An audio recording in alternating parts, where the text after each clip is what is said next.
In Brockton, we swing for the fences so we can touch home. We coach in Brockton to instill the teamwork that builds a great winning tradition. We do business in Brockton because here you can find a taste of home away from home. We keep our company in Brockton because we love this city. I study and learn in Brockton to achieve my goals. When Brockton is home, everything is within reach. Hi, I'm Jessie. Hi, I'm Victoria. And you're watching Shoe City Scoop.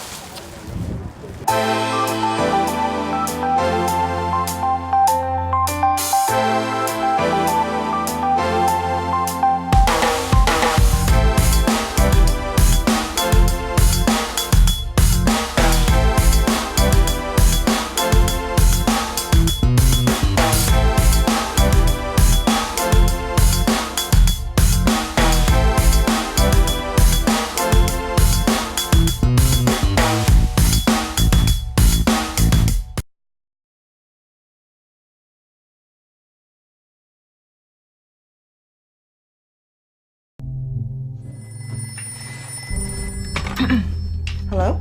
Miss Diaz? It's Dr. Edwards. I'm looking at Isaac's test results. I have bad news. Bro, this is gonna be the biggest party of our lives, okay? You're not missing it. All right, I'll be there. My man. And hey, don't forget to bring something, all right? Isaac tested positive for opiates and marijuana. Just wrong group of friends. My name's Adam. I started drinking about 2 years ago. I'm 18 now. And Coke from me. just Older brother friends had it. What did I do wrong? Say that, Mom. What did I do wrong? You didn't do anything. And you heard their stories. I went to a party once and got high. Big deal. Who doesn't do that my age? A lot of people. So why do you take them? Because they give me a buzz. And I need a buzz to get through this day. You know that. Here, take one. Are Connor and Corey doing them too? Is that what's going on? Are your friends doing them too? The searing heart of rudeness. By mercies, great and small. I've come to reckon goodness, the greatest gift of all. Let us be helpful ever to those who are in need, in each new day endeavor to do some gentle deed. I don't want to have to bench my starting point guard. Isaac, what about it exactly did you like? The subtext. Which was? Living with regret. A lot of times when we're young, we think we're invincible.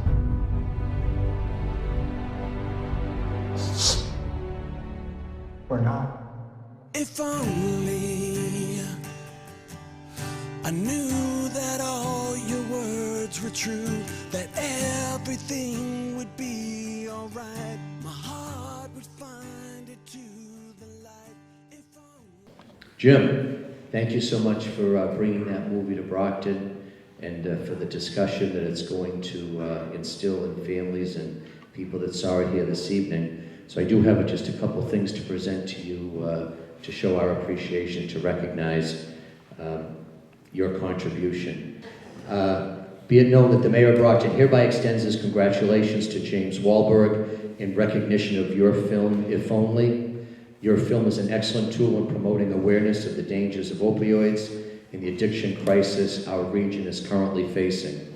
The City of Brockton is thankful that you have screened the film for our residents, and we hope the City of Champions will always hold a special place in your heart.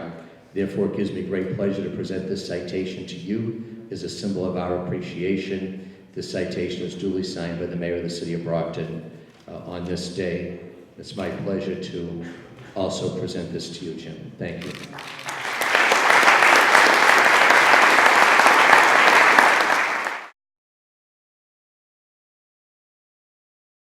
So the first question is, who to contact if you know someone who is struggling?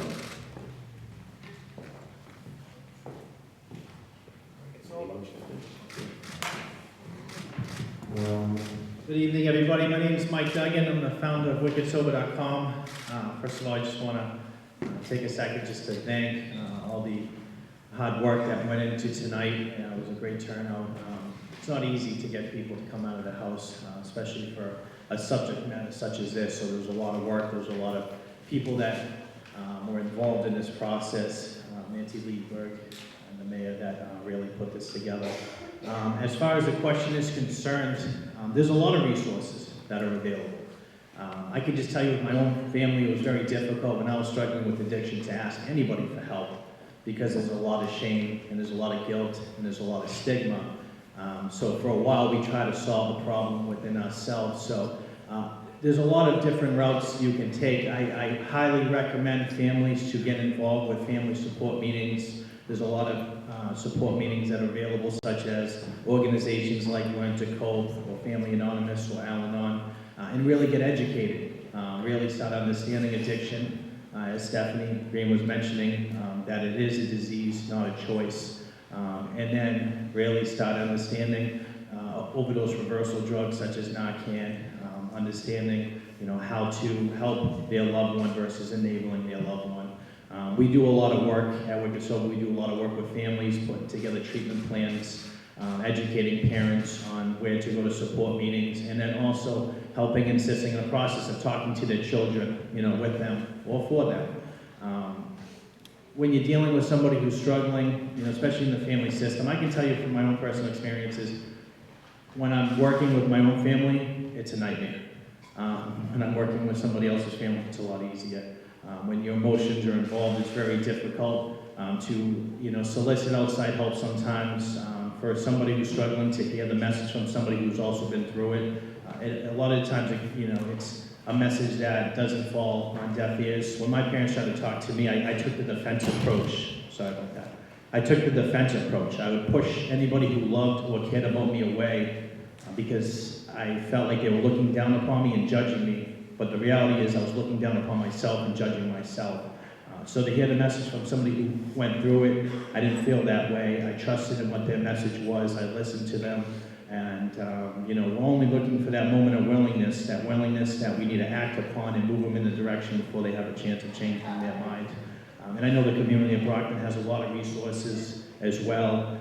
Reach out to the people that are involved from the city that are here, that are present, because they connect you to a lot of resources. Heather Kennedy as well, if you want to talk about some of those resources in the community, I'll pass the mic. All right, I know for community resources, ironically, we usually call Mike and a couple of other organizations for placing folks in treatment, but we work a lot with treatment referrals, and we usually refer folks immediately to family support. We generally try to reach folks either through faith-based venues or even the police department or recovery centers. There are lots of different places you can walk in and access services and help without having to ask a whole lot of questions. Just your presence alone usually indicates that we're going to see what you need. I know there's all sorts of outpatient counseling centers, inpatient counseling centers, medicated assisted treatment, there's faith-based treatment. There's a whole host of different services going on. Most of them are here tonight for this area. We are missing one panelist, so if I can put a quick plug in for Independence Academy. Brian Morgan's the principal of Independence Academy, and his wife's having a baby, so we accepted that as an excuse to not be here this evening. But Independence Academy is a small alternative high school for teenagers that are struggling with addiction in recovery that don't have their high school diploma yet. It's a free public school. It's available to anyone from southeastern Massachusetts, anywhere in southeastern Massachusetts. A young person does not have to have any extended length of recovery to get in. We'll work with young people. They basically need to just have a stated desire to remain clean and sober and be willing to agree to a treatment plan. And so this is a chance for kids that either dropped in or dropped out, haven't got their degree, and they're trying to get their lives turned around, and we know it's going to be awfully hard for them to maintain any long-term sobriety without an education and a decent job. So this gives kids a second chance to go back into, instead of going back to a school that didn't have the supports and treatments for them. This is a small alternative school that provides supports and treatments, full-time recovery counselor, among other services, 12-step meetings after school, a couple days a week, random testing to try to help everyone keep themselves honest.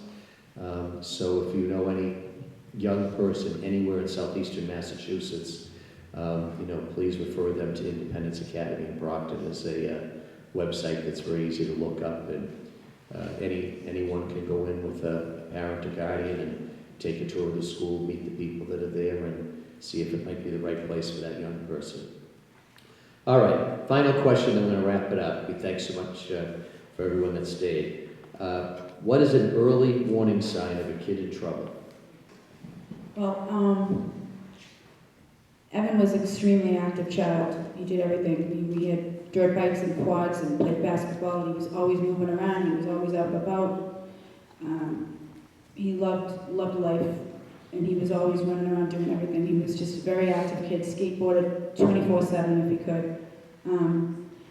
When your child is running around and doing all that stuff nonstop, and all of a sudden those things start to go away. You have a child that's playing basketball nonstop and skateboarding, and all of a sudden they're kind of dropping all that one thing at a time. That's a huge sign. Huge. Your kid does not just all of a sudden not play his sports anymore when they were out and about all the time nonstop, and then all of a sudden they're not doing those things. There's a problem if they're not. It just doesn't happen like that. My son stopped playing basketball, stopped riding his bikes, and stopped skateboarding and all that because of the drugs. And another thing is when your child is hanging around with the same people a lot, and all of a sudden new people are coming in and you see changes in your child, that is a huge, huge sign right there that there's something wrong. Evan was a very popular kid, and he had a lot of friends, but when you start to see new people come around and they're changing all their activities and not doing all the great things they were doing, that right there is a problem. Ask questions, look into it. And even though we did look into it and we asked questions, drug abuse just happens kind of like, it kind of slowly starts and then, ends up getting crazy. So you really don't know. You ask the questions, but you don't want to be too overly. But as I look back, I wish I had taken some type of urgent action a little bit on certain things that I didn't, but that's kind of like how it goes for every parent. I mean, you want to believe your child, and you want to think that they're doing the right thing, and just pay attention in school, of course. School's huge. So friends, and if they're changing everything, and all of a sudden they're sitting in their room all the time, and they were out 24/7 with the same person, there's a problem. There's a problem. And that's what we noticed with Evan. I mean, this is a kid that, he was the craziest, run around, have fun type of kid, and then hooks up with a couple of people and always in the house all the time with his head down. No. So if anybody's noticing anything, definitely check it out. I'll speak as a parent for one quick second to that question too, so forget the mayor thing for a minute. I think as a parent, one of the hardest things for me was realizing that your kid would look you straight in the eye and lie to you. That takes a while to accept as a parent. And also figuring out that your kid will hustle money from you every way they can. I remember buying brand new sneakers and wondering what happened to the sneakers, and I left them over my buddy's house, but left them over my buddy's house really meant I returned them the next day and took the cash and bought drugs with them. So you've got to get over that stuff, and then, it's easy for us to say, oh, I would have liked to have done this differently or done that differently. So the one piece of advice I would share with parents of teenagers today is, I thought years ago, well, you treat your kids like adults and you respect their privacy and all that BS. And if I had to do it over again today, it would be the second I thought something was amiss, I should have torn his room apart, torn his backpack apart, and done everything I could to figure out what was going on, because you're not their friend, you're their parent, and you're the only person that's going to do it for them.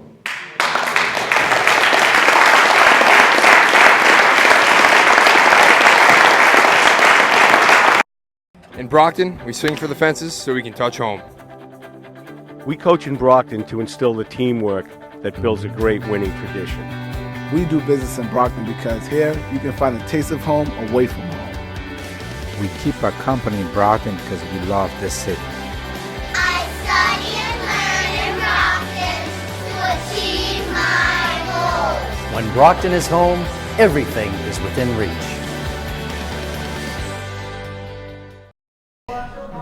So now we're going to welcome Rob May, Brockton City Planner, to give us Brockton City Planning update. Rob May joined the City of Brockton in August 2014. He and his office provide technical assistance and support to the Planning Board, Conservation Commission, and Historical Preservation Commission. Prior to coming to Brockton, Mr. May worked for the Collins Center for Public Management at the University of Massachusetts in Boston as a senior government service specialist, the City of Somerville, Mass. As Director of Economic Development, and the City of North Chicago, Illinois as Director of Community Development, and the Chicago Association of Neighborhood Development Organizations as Director of Industrial Development. Please welcome Rob May.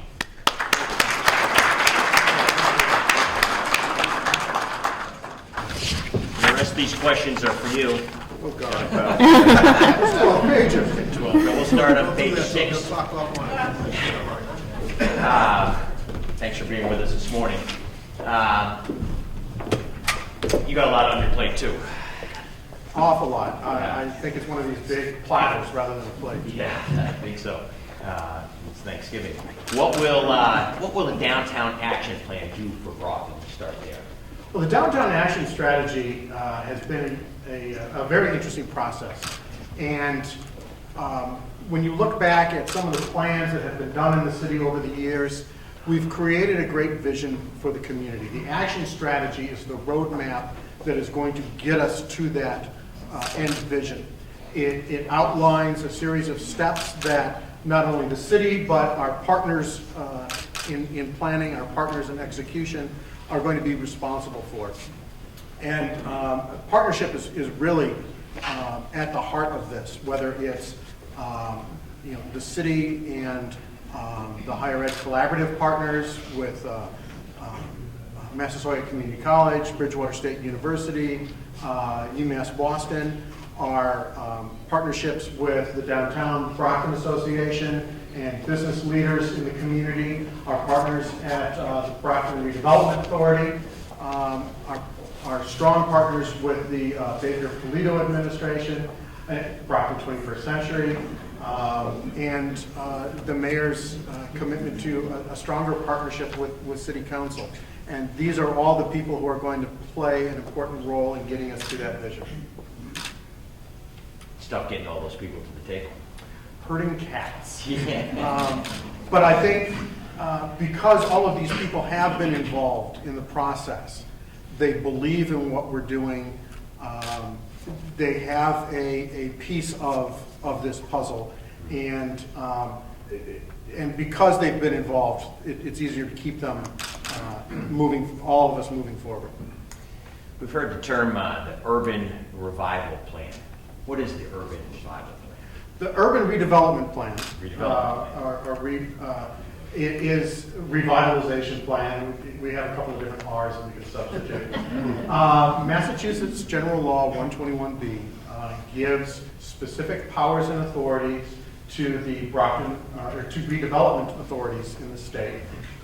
In this case, it would be the Brockton Redevelopment Authority that allows them to execute a plan for the acquisition, development, disposition of real property, and for a financing mechanism to make those things happen. In this case, we have created a district improvement financing district, downtown DIF, that allows us to capture some of the incremental revenue that comes from growth and reinvest that back into downtown.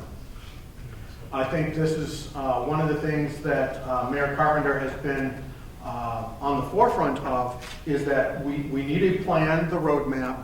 We need powers and authority, and that's the urban revitalization plan, and we need a financing mechanism, and that's the DIF. And these are the three pieces that are coming together, and I think that is what is going to make this plan sellable and implementable.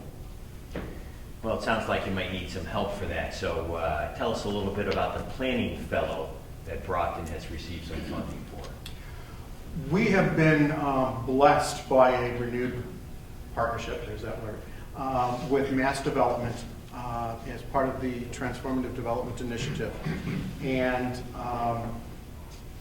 what we were able to secure is a fellow from Mass Development that will be working with us downtown as a leader, not just an extra set of hands to get things done, but really a leader to implement this redevelopment plan. So they will be managing relationships with our property owners downtown, with developers that are coming into the community, with prospective tenants that we want to bring into the community. They'll also be working very closely on the mayor's homeless task force and with an arts and cultural task force that we hope to be establishing.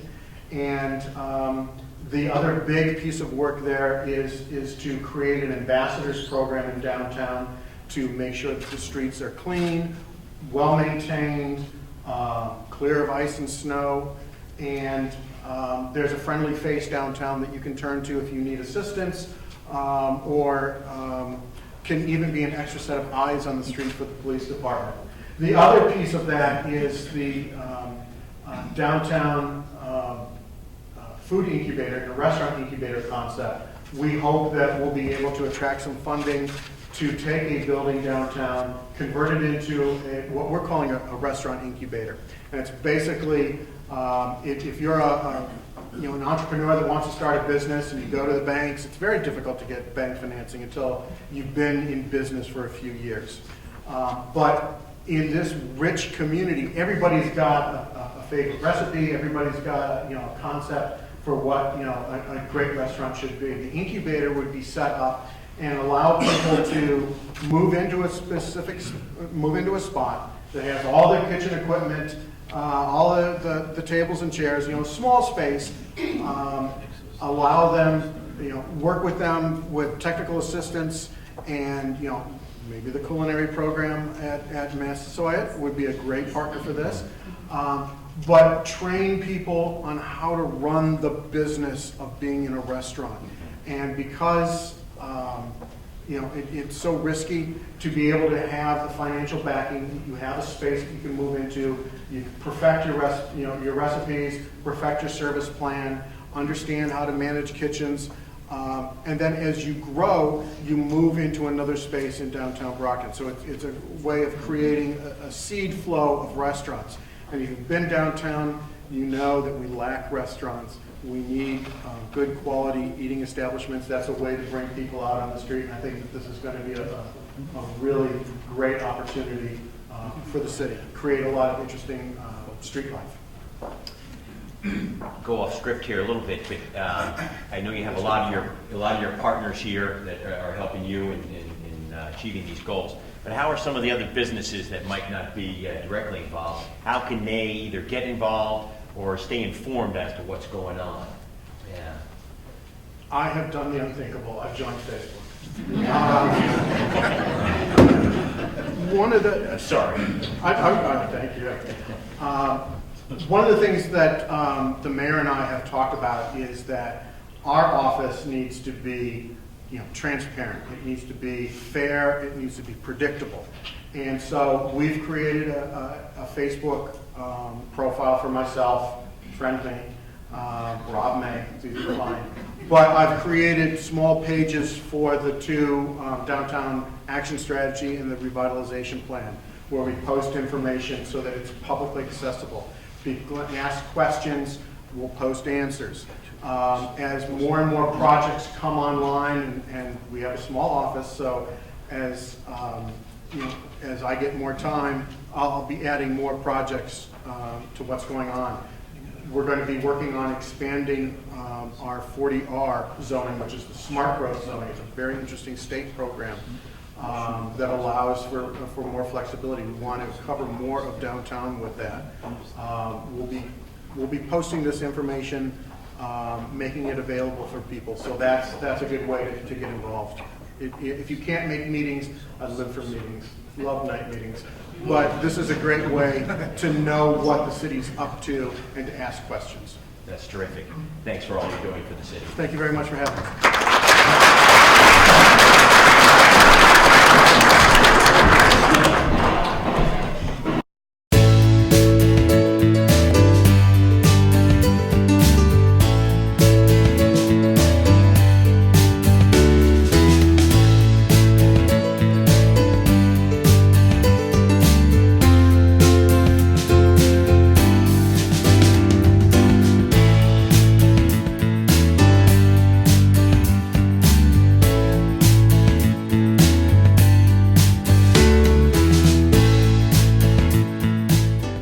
In Brockton, we swing for the fences so we can touch home.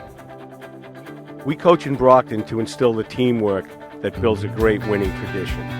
We do business in Brockton because here you can find a taste of home away from home. We keep our company in Brockton because we love this city. I study and learn in Brockton to achieve my goals. When Brockton is home, everything is within reach.